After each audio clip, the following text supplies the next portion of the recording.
When you hear the name Shawn White, most people think of Olympic gold medalist Shaun White, and not the infant who went missing 19 years ago. Today I'm going to attempt to change that.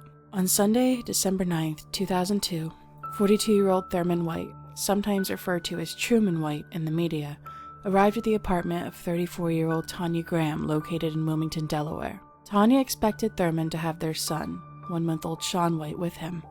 However, he arrived empty-handed and claimed an unnamed woman would bring their son home later. 2 hours passed and no one showed up. This led to an argument between Thurman and Tanya that would eventually turn violent. Thurman stabbed Tanya in the neck 3 times before fleeing the apartment. Thankfully, and despite being in serious condition, Tanya survived and Thurman turned himself in the next day. Although he did not have Shawn with him and he refused to say where the infant was. He did, however, claim that Tanya knew her son's whereabouts. Thurman was charged with first-degree attempted murder and pled guilty to assault, possession of a deadly weapon during a felony, and endangering the welfare of a child.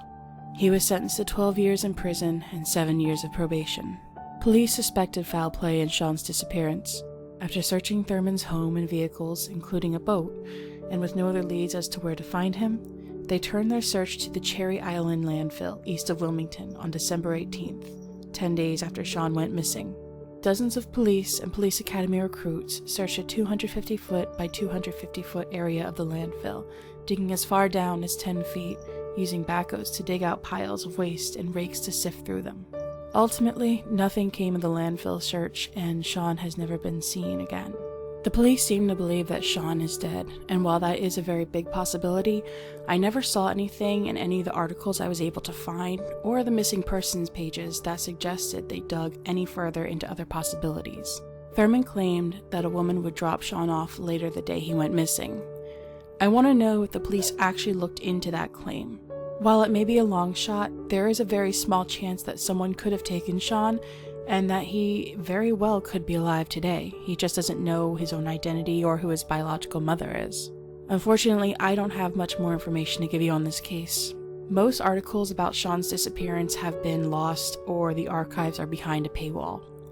I tried finding Tanya Graham on social media to ask her some questions and let her know that her son hasn't been forgotten.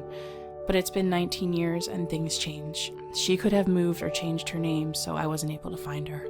I hope this video reaches people and that it opens up a new interest in Shawn White's case.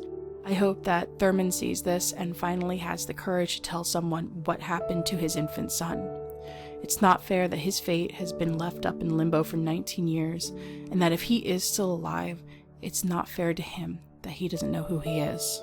Shawn White was born November 6th, 2002, making him 19 years old as of recording this video. At the time of his disappearance, he was said to have thick eyebrows and long eyelashes. On the screen is a mock-up of what Shawn may look like today. If you have any information on this case, I urge you to please call the Wilmington Police Department at 1-302-571-4525.